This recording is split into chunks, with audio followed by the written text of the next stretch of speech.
म्हातारा बाहेर झोपलेला होता. मुलगी झोपल्यावर मी म्हाताऱ्याकडे गेले. तो लगेच मला दोन्ही हातामध्ये उचलून बेडवर आणलं आणि कपडे बाजूला करून, माझं नाव सुमन आहे. मी एक 36 वर्षाची विधवा आहे. लग्नानंतर 5 वर्षातच माझा नवरा मेला होता.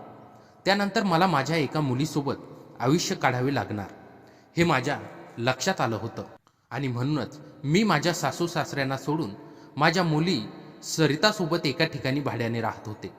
माझा नवरा खूपच दारू पित असे आणि त्यामुळे आज माझ्यावर ही वेळ आली होती. मी माझ्या मुलीला कधीच या गोष्टीची उणीव भासू दिली नाही. मी स्वतः कष्ट करून माझ्या मुलीचा सांभाळ केला. कधीच माझ्या सासऱ्यांची मदत घेण्याचा प्रयत्न केला नाही. मी जे पडेल ते काम केलं आणि माझ्या मुलीला जे हवं ते देण्याचा प्रयत्न केला. माझी मुलगी चांगली आहे. मी एका घरात मोलकरणी म्हणून काम करते. त्या ठिकाणी एक 45 वर्षाचा माणूस आहे. त्यालाही बायको नाही आणि त्याची दोन्ही मुले परदेशात कामाला असतात. ती मुले त्याला परदेशातून त्याच्या बँकेत पैसे टाकतात. तो पैसे काढतो आणि स्वतःवर खर्च करत असतो. तो ज्या ठिकाणी राहतो ते घर त्याचे स्वतःचे आहे हे पाहून त्याने मला कामाला ठेवलं होतं. मी आता त्याच्या घरी गेल्यानंतर सर्वच कामे मला करावी लागायची. त्याच्या घरामध्ये झाडून काढण्यापासून ते जेवण बनवण्यापर्यंत भांडी घासणे हे सर्व काम मलाच करावे लागायचे आणि महिन्याला 4,000 रुपये तो द्यायचा. त्याच्या मुलांना भरपूर पगार होता, त्यामुळे ते पैसे देखील त्याला भरपूर पाठवत होते. मी समोर त्याचे पैसे बघितले होते. कित्येक वेळा तो माझ्यासमोर पैसे मोजायचा. एके दिवशी तो मला म्हणाला, सुमन, तुला जर काही पैशांची अडचण आली तर सांग, मी तुला देईन. मी म्हणाले, काही नाही, माझी मुलगी आहे, मला तिच्या शिक्षणासाठी पैसे लागतात, बाकी काही नाही. तर तो म्हणाला, अजून काय असेल तरी सांग मला, मी तुला देईन. मी त्याला म्हणाले, मालक, तुम्ही एकटेच राहता, तुम्हाला असं वाटत नाही का तुम्ही लग्न केलं पाहिजे? तेवढ्यात तो म्हणाला, आता मी 50 वर्षाचा आहे, आता मला कोण मुलगी देईल? तेवढ्यात मी म्हणाले, अहो, मुलगी नाही पण एखादी अशीच विधवा स्त्री पाहून तिच्यासोबत तुम्ही लग्न करू शकता, म्हणजे तुम्हालाही आधार मिळेल आणि सोबतही असेल, तुम्हाला एकट्याला वेगळं वाटणार नाही. त्यानंतर म्हातारा मला म्हणाला, हो, पण मी तरी एकटा कुठे बघणार, बघ तुझ्या ओळखीत असेल कोणी तर. असं म्हणून म्हाताऱ्याने चक्क मला सांगितलं. मीही म्हणाले, बरं ठीक आहे, जर कोणी असेल तर मी पाहीन. म्हातारा म्हणाला, ती कशी असली तरी चालेल, पण दिसायला आणि वागायला तुझ्यासारखीच असावी. हे ऐकून मला काहीच कळलं नाही. म्हाताऱ्याच्या मनात काय आहे हे मला समजलं नव्हतं. त्यानंतर मी म्हणाले, बरं ठीक आहे. असं बोलून मी घरातील कामे करू लागली. घरातील काम केलं आणि संध्याकाळी माझ्या घरी आले. माझी मुलगी सरिता मला म्हणाली, तू बस, मी घरातील सर्व कामे करते. असं म्हणून तीही घरातील सर्व कामे करू लागली. पण माझ्या डोक्यात एकच गोष्ट चालत होती की म्हातारा असा का म्हणाला.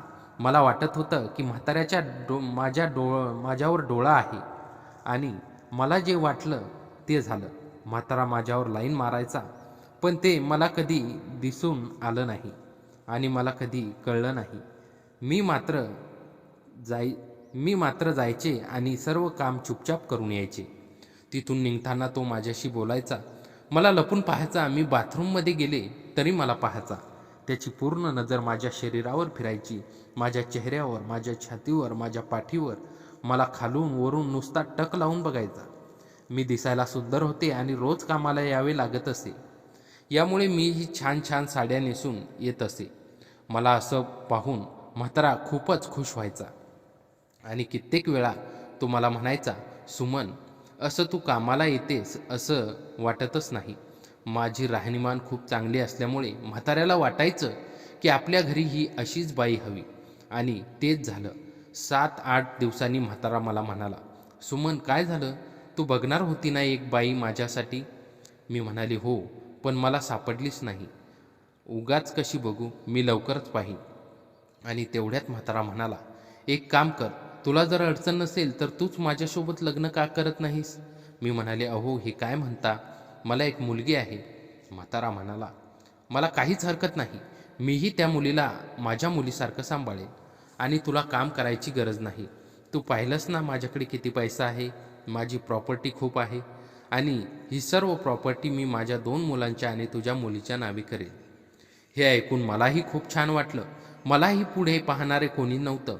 माझ्या मुलीचं शिक्षण झालं तरी पुढचं तिचं शिक्षण पाहण्याचं मला करावेच लागणार होते आणि त्यासाठी हे पैसे लागणारच होते. रोज मी कामाला यायचे, त्यामागचं कारण हे वेगळंच होतं.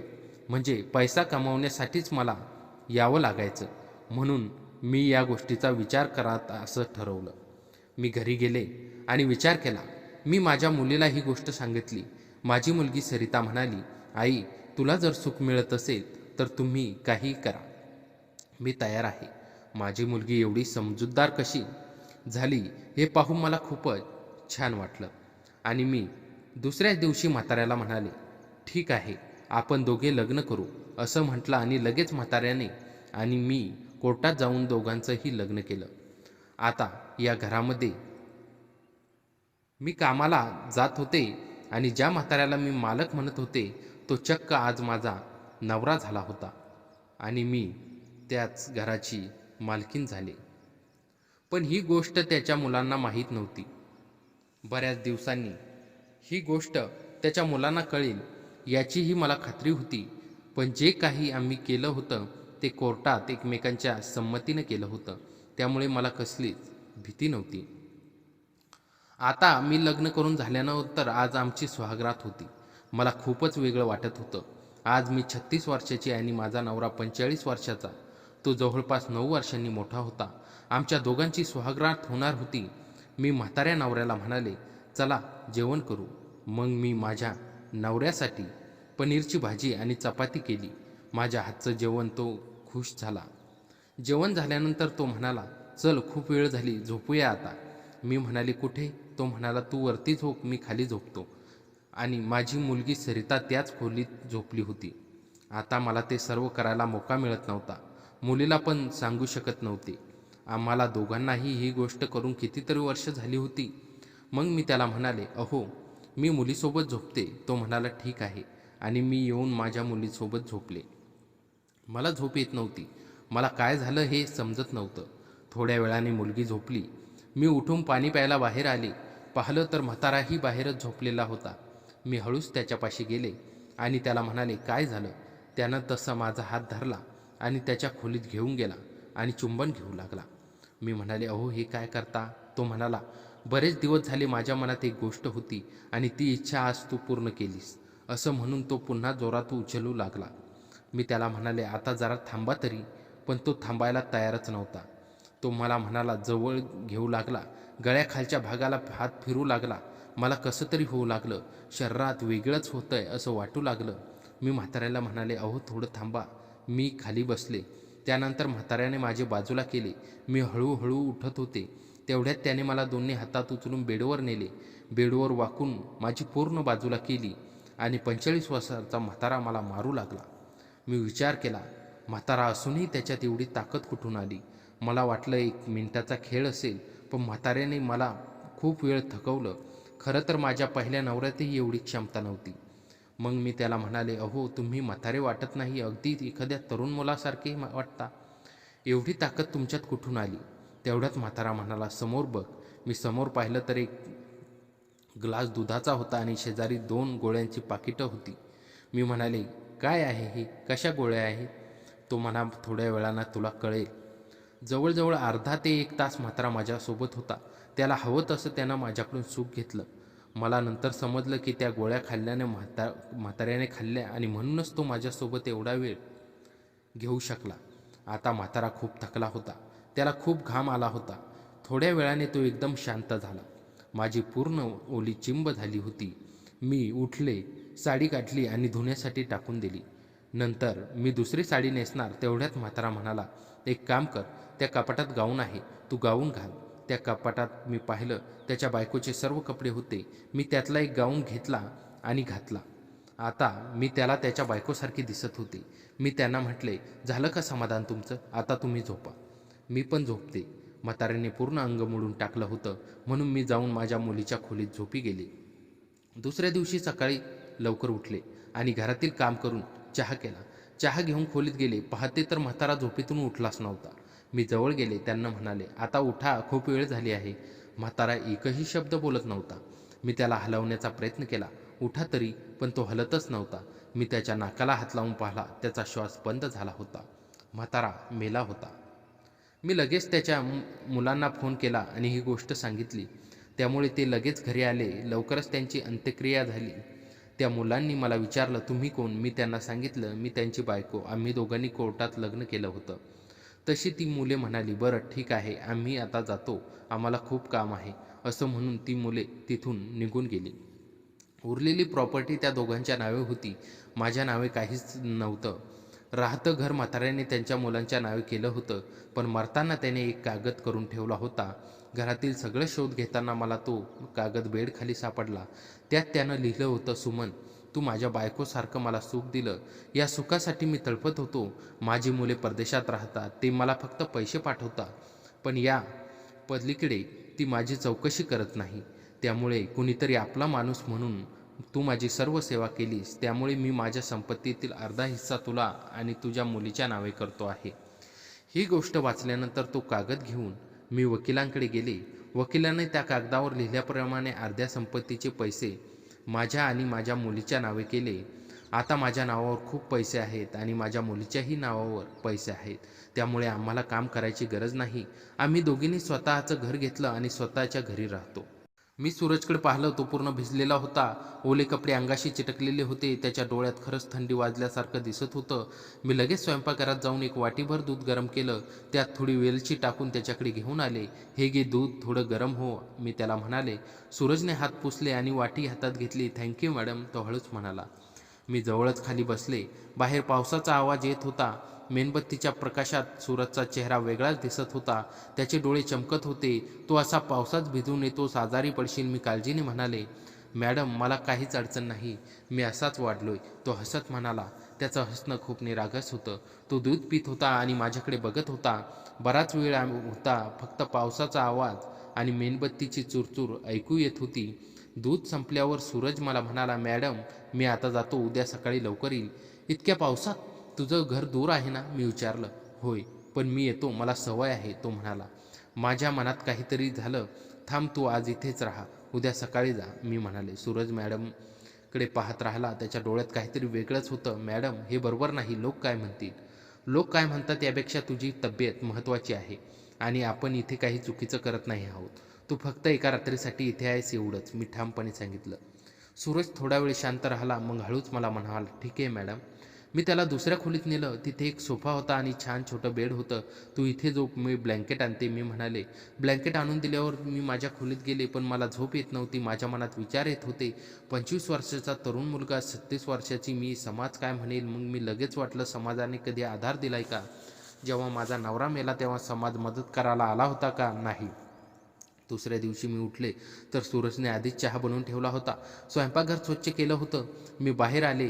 तो मला म्हणाला, मॅडम, मी तुमच्यासाठी चहा केलाय, बसा, मी आणतो. मी बसले. त्याने चहा दिला. तो माझ्याकडे पाहत होता. मी म्हणाले, काय बघतो?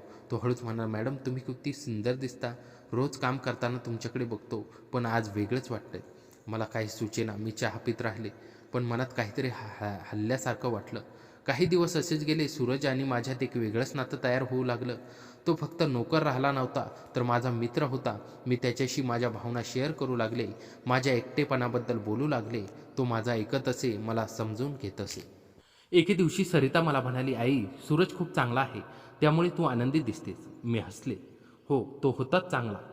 आई, मला एक सांग. सरिता जवळ येऊन बसली. तुला सूरज आवडतो का? मी चमकून तिच्याकडे पाहिलं.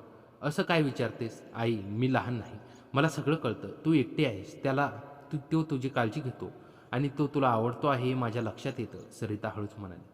मी तिला म्हणाले, पण तो माझ्यापेक्षा 11 वर्षांनी लहान आहे. त्यात काय बिघडलं? वयापेक्षा मन महत्त्वाचं ना. तुला त्याच्यासोबत आनंद मिळत असेल तर मला काहीच हरकत नाही, सरिता ठामपणे म्हणाली. तिचं हे बोलणं ऐकून मला खूप बरं वाटलं. माझी मुलगी एवढी मोठी झाली हे पाहून मला अभिमान वाटला. संध्याकाळी सूरज काम संपून जात होता. मी त्याला थांबवलं. सूरज, थोडा वेळ थांबशील का? बोलायचं आहे. तो थांबला आणि आम्ही दोघंही बाल्कनीत बसलो. सूर्य मावळतीला होता. आकाशात केशरी रंग पसरला होता. सूरज, मला तुला काहीतरी विचारायचं आहे, मी सुरुवात केली. विचारा मॅडम. तू माझ्याकडे ज्या नजरेने बघतोस ते माझ्या लक्षात येतं. तुला माझ्याबद्दल काही वाटतं? मी थेट विचारलं. सूरज थोडा वेळ शांत राहिला. मग त्यानं माझ्याकडे पाहिलं. त्या डोळ्यात प्रामाणिकपणा होता. मॅडम, मी तुमच्यावर प्रेम करतो. हे चूक आहे हे मला माहिती आहे. तुम्ही माझ्या मालकीण आहात. तुम्ही माझ्यापेक्षा मोठे आहात. पण मनाला काही करता येत नाही. मी रोज तुमच्यासाठी काम करतो, तुमच्यासाठी जगतो. त्याचे हे शब्द ऐकून माझं हृदय जोरात धडधडू लागलं. सूरज, मी 36 वर्षाची. मला एक मुलगी आहे. तू 25 वर्षाचा आहे. तुझं आयुष्य पुढे आहे. मॅडम, तुम्ही वयाने मोठे असाल, पण मनाने तुम्ही लहान आहात. तुमच्यात एक निरागसता आहे. मला तुमची साथ हवी आहे. तुमचं प्रेम हवं आहे. मी तुमची काळजी घेईन, सरिताचीही काळजी घेईन. मला फक्त तुम्ही हवी आहात, तो भावूक होऊन म्हणाला. माझ्या डोळ्यात पाणी आलं. खूप वर्षांनी कोणीतरी असं म्हटलं होतं आणि मला कोणीतरी हवं होतं, कोणीतरी काळजी घ्यावी असं वाटत होतं. सूरज, तुला माहिती आहे का, मी म्हाताऱ्याशी लग्न केलं होतं पैशासाठी. मी किती स्वार्थी आहे ना, मी रडत म्हणाले. सूरजने हळूच माझा हात हातात घेतला. मॅडम, तुम्ही स्वार्थी नाही. तुम्ही तुमच्या मुलीसाठी, तिच्या भविष्यासाठी केलं ते. यात चूक काय आहे तुमची? तुम्ही एक आई आहात. तुमचं कर्तव्य तुम्ही केलं, पण आता तुम्हाला स्वतःसाठी जगायची परवानगी आहे. त्याचे बोल माझ्या मनाला भेटले. मी त्याच्याकडे पाहिलं. त्या क्षणी मला जाणवलं, खरोखर त्याची मला गरज आहे. फक्त नोकर म्हणून नाही, तर एक साथीदार म्हणून. सूरज, मला वेळ देशील का? हळूहळू पुढेही जाऊया, मी म्हणाले. त्याच्या चेहऱ्यावर आनंद पसरला. मॅडम, मी तुमच्यासाठी कायम आहे. जितका वेळ लागेल तितका थांबेल. त्या दिवसापासून आमचं नातं बदललं. सूरज फक्त नोकर राहिला नाही, तर माझा जिवलग मित्र झाला. आम्ही एकमेकांशी खूप बोलू लागलो. त्याने माझी भूतकाळातली सगळी दुःख सांगितली. त्यानेही आपलं आयुष्य सांगितलं. त्याचे आई वडील गरीब होते. त्याला लहानपणापासून कष्ट करावे लागले. काही महिने असेच गेले. एके दिवशी सूरज मला म्हणाला, सुमन, मला तुझ्याशी एक गंभीर बोलायचं आहे. आम्ही बाल्कनीत बसलो. तो मला म्हणाला, मला तुझ्याशी लग्न करायचं आहे. तुझ्यावर खरं प्रेम करतो. सरिताला मी माझी स्वतःची मुलगी समजेन. तू हो म्हणशील का? मी त्याच्याकडे पाहिलं. त्या डोळ्यात प्रेम होतं, प्रामाणिकपणा होता. मला जाणवलं की मी त्याच्यावर प्रेम करू लागले आहे, खरंच मनापासून प्रेम. हो सूरज, मी तुझ्याशी लग्न करेल, मी हसत म्हणाले. सूरजने मला मिठी मारली. तो म्हणाला, मी तुला कधीच दुःख देणार नाही. तुझ्यासाठी, सरितासाठी मी सगळं करेन. आम्ही लग्न केलं साध्या पद्धतीने, फारशी दिखाऊ न करता. सरिता आमच्यासोबत होती. ती खूप आनंदी होती. आज आम्ही तिघं सुखात आहोत. सूरजने आपलं वचन पाळलं. त्याने माझी आणि सरिताची खूप काळजी घेतली. सरिताला त्याने कधीच सावत्र मुलीचं वाटू दिलं नाही. तिच्या शिक्षणापासून ते तिच्या छंदापर्यंत सगळ्यात त्याने मदत केली. सूरज माझा नवरा आहे, पण तो सर्वात चांगला मित्रही आहे. त्यामुळे मला पुन्हा एकदा जगायला मिळालं. त्याच्यामुळे प्रेमाची व्याख्या कळाली. आयुष्य कधीकधी विचित्र वळण घेतं. एकेकाळी मी एकटी होते, हताश होते, पण आज माझ्याकडे प्रेम करणारा नवरा आहे, एक समजूतदार मुलगी आहे आणि हे सगळं शक्य झालं आहे सूरजमुळे. जो मुलगा फक्त नोकर म्हणून आला होता, तो आता माझ्या आयुष्याचा आधार बनला आहे आणि मी त्याच्यावर अगदी मनापासून प्रेम करते. आमच्या लग्नाला 3 वर्ष उलटून गेली. ही 3 वर्ष माझ्या आयुष्यातील सर्वात सुखाची वर्ष होती. सूरजने मला कधीच कमीपणा येऊ दिला नाही. त्याने माझा हात कधीच सोडला नाही. सरिता आता BAच्या दुसऱ्या वर्षात होती. ती आज लग्नाला योग्य झाली होती, पण तिला लग्नाची घाई नव्हती आणि ती म्हणाली, आई, मला माझं शिक्षण पूर्ण करायचं आहे, मग नोकरी करायची, मला स्वतःच्या पायावर उभं राहायचं. सूरज तिचा खूप आधार होता. तो तिला म्हणायचा, सरिता, तू जे ठरवशील ते योग्य आहे. आम्ही तुमच्यासोबत आहोत. एके दिवशी संध्याकाळी सूरज मला म्हणाला, सुमन, मला तुझ्याशी काहीतरी बोलायचं आहे. त्याच्या चेहऱ्यावर गंभीर भाव दिसत होते. मी त्याला म्हणाले, काय झालं, बोल. तो म्हणाला, मला एक छोटासा बिझनेस सुरू करायचा आहे. आपल्याकडे थोडे पैसे शिल्लक आहेत. मला ते वापरायचे आहे. मी त्याच्याकडे पाहिलं. कोणता बिझनेस? भाजीपाल्याचं दुकान. मला या क्षेत्राचा अनुभव आहे. रोज बाजारात जातो. तिथली मंडळी ओळखीची आहेत. चांगला व्यवसाय होईल असं वाटत, तो म्हणाला. मी त्याच्या डोळ्यात स्वप्न पाहिली. तो नेहमी माझ्यासाठी, सरितासाठी जगत होता, पण आता स्वतःसाठी काहीतरी करायचं होतं. मी त्याच्या हातात हात घेतला आणि म्हणाला, सूरज, मी तुझ्यासोबत आहे. तू जे ठरवशील ते कर. त्याने एक लहानसं दुकान भाड्याने घेतलं. सकाळी तो उठून बाजारात जायचा, भाजीपाला आणायचा, दुकानात बसायचा. मी सगळं कामं आटपून दुपारी दुकानात जायचे, त्याला मदत करायचे. सरिताही कॉलेज संपल्यावर येऊन मदत करू लागली. हळूहळू व्यवसाय वाढू लागला. सूरजच्या प्रामाणिकपणामुळे, आम्ही मेहनतीमुळे ग्राहक खुश होते. दुकानाला चांगलं नाव मिळालं. आम्ही हप्त्याने दुकान चालू केलं. आता आम्हाला भाडं द्यावं लागत नव्हतं. पण सुख कधी एकसारखं राहत नाही. एक दिवस सूरज अचानक दुकानात कोसळला आणि मी सरिता धावत गेले. त्याला हॉस्पिटलमध्ये डॉक्टरने तपासणी केली. गंभीर भाव आणला. काय झालं, मी चिंतेने विचारले. डॉक्टर म्हणाले, तुमच्या पतीला हृदयविकाराचा झटका आला आहे, त्याचं हृदय थोडं कमकुवत आहे, त्याने जास्त मेहनत करू नये, तणाव घेऊ नये. माझ्या पायाखालची जमीन सरकल्यासारखी वाटली. सूरज एवढा तरुण, एवढा मेहनती, त्याला असं कसं होऊ शकतं? सूरज हॉस्पिटलमध्ये होता, मी त्याच्यासोबत होते. तो मला म्हणाला, सुमन काळजी करू नकोस, मी ठीक आहे. सूरज, तू माझ्यासाठी एवढं कष्ट का करतोस? आपल्याकडे पैसे पुरेसे आहेत, दुकान नाही चालत तरी चालेल, तू माझ्यासाठी महत्त्वाचा आहे. मी रडत म्हणाले. तो हसला. ते हसू पाहून मला बरं वाटलं. सुमन, मला तुझ्यासाठी काही करायला आवडतं. तू मला खूप काही दिलंस, मी तुला कधीच कमी पडू देणार नाही. सूरज बरा झाला, पण डॉक्टरांच्या सल्ल्यानुसार त्याने काम कमी केलं. आम्ही दुकानात एका मुलाला ठेवलं. सूरज फक्त देखरेख करायचा, मी घर सांभाळत होते. सरिता कॉलेजला जात होती. सरिताच्या लग्नाचे विचार सुरू झाले. आता 22 वर्षाची होती. एका मुलाने तिच्यासाठी विचारणा केली. तो मुलगा चांगला होता, नोकरीला होता. सूरज, आम्ही दोघांनी मुलाला त्याच्या कुटुंबियांना भेटलो. सर्वजण चांगले होते. एके दिवशी सूरज मला म्हणाला, सुमन, सरिताचं लग्न आपण थाटामाटात करूया, तिला कुठलीही कमी राहू देऊ नये. मी त्याच्याकडे पाहिलं. सूरज, तू एवढं सगळं करतोस, तुझ्या इथवर मी आलो आहे. तो मला म्हणाला, सुमन, हे बघ, हा घर, व्यवसाय, हे सगळं आपलं आहे. तू, मी, सरिता हे कुटुंब आहोत. सरिता माझी मुलगी आहे, तिचं लग्न म्हणजे माझ्या मुलीचं लग्न. सरिताचं लग्न ठरलं. एका छोट्याशा पण शुभारंभात तिचं लग्न झालं. सूरजने तिला दान दिलं. त्या क्षणी त्याच्या डोळ्यात आनंदाश्रू होते. सरिता निघताना दोघांनाही भेटली. ती म्हणाली, आई, बाबा, तुम्ही दोघेही माझ्यासाठी सगळं काही आहात, मी कधीच विसरणार नाही. बाबा, ती म्हणाली, बाबा, हे ते ऐकून सूरजच्या डोळ्यात पाणी आलं. तिला नेहमीच सूरज म्हणायची, पण आज ती बाबा म्हणाली. त्या शब्दात किती प्रेम, किती आदर होता. सरिता निघून गेल्यावर घर खूप शांत झालं. तिची रिकामी खोली पाहून आणखीन वाढलं. एकमेकांसाठी जगू लागलो. सकाळी एकत्र चहा प्यायचो, संध्याकाळी फिरायचो. आयुष्य खूप शांत झालं होतं, पण सुखी होतं. एके दिवशी सूरज मला म्हणाला, सुमन, मला एक गोष्ट सांगायची आहे. सूरजने त्याच्या कुटुंबाबद्दल फारसं काहीच कधी सांगितलं नव्हतं. त्याचे आईवडील गरीब होते, पण तो त्यांच्याशी फारसा संपर्कात नव्हता. मी त्याला म्हणाले, मी तुझ्या सोबत येते. नको, तू इथे राहा, दुकान सांभाळ, मी लवकर येतो. तो म्हणालो, सूरज गावी गेला, पण 1 आठवडा आलाच नाही. 2 आठवडे झाले, तो परत आला नाही. मी त्याला फोन चालू करायला लावले. मला काळजी वाटू लागली. एके दिवशी तो माझ्याकडे लिफाफा आला. त्या सूरजने पत्र लिहिलं होतं, प्रिय सुमन, मला माफ कर, मी तुला खरं सांगितलं नाही. मी फार मोठा गुन्हा केला आहे. मी लग्नानंतरही माझ्या पूर्वीच्या मैत्रिणीच्या संपर्कात होतो. तिला माझ्यापासून एक मुलगा आहे. तिच्या नवऱ्याने तिला नुकतंच सोडून दिलं. ती एकटी आहे. तिची जबाबदारी मी घेतली आहे. तुला विसरून जा.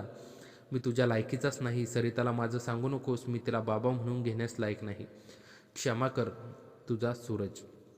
पत्र वाचून माझ्या हातातून पडलं. माझ्या डोळ्यासमोर अंधार आला. मी रडले, ओरडले, पण ऐकणारं कोणी नव्हतं. मी त्याच्यावर एवढं प्रेम केलं, त्याच्यासाठी सगळं काही केलं, पण त्याने माझ्याशी विश्वासघात केला. काही दिवस खूप वाईट होते. खात पीत नव्हते. पण सरिता आली. तिला तेव्हा समजलं, आई अशा माणसांसाठी रडतेस, तो लायकीचा नव्हता. तू खूप मजबूत आहे, तू पुन्हा उभं राहशील. सरिताच्या शब्दांनी मला बळ दिले. हळूहळू मी सावरले. दुकान स्वतः सांभाळू लागले. सरिता आणि तिचा नवरा मला मदत करू लागले. मी पुन्हा एकटी पडले होते, पण त्यावेळी मी भक्कम होते. मला माझं स्वतःचं अस्तित्व होतं, माझा स्वतःचा व्यवसाय होता. सूरज आयुष्यात आला आणि गेला. त्याने मला प्रेम दिलं, खूप सुख दिलं, पण त्याच्यामुळे मला एक गोष्ट शिकायला मिळाली की ही जगू शकते. मी बळकट आहे, मी कोणावर अवलंबून नाही. आज मी पुन्हा एकदा आनंदी आहे. माझा व्यवसाय चालू आहे. सरिता तिच्या कुटुंबासोबत माझ्यासोबत आहे. मी तिच्या पायावर उभी आहे. सूरजची आठवण येते तेव्हा दुःख होतं, पण मी ते आता सहजपणे स्वीकारू शकते. आयुष्य चालू आहे, मीही चालते आहे, पण एकटी, पण बळकट, स्वतःच्या आनंदासाठी, स्वतःच्या स्वप्नासाठी. तर मित्रांनो, कथा कशी वाटली कमेंटमध्ये नक्की कळवा आणि चॅनलवर नवीन असाल तर आता सबस्क्राईब करा.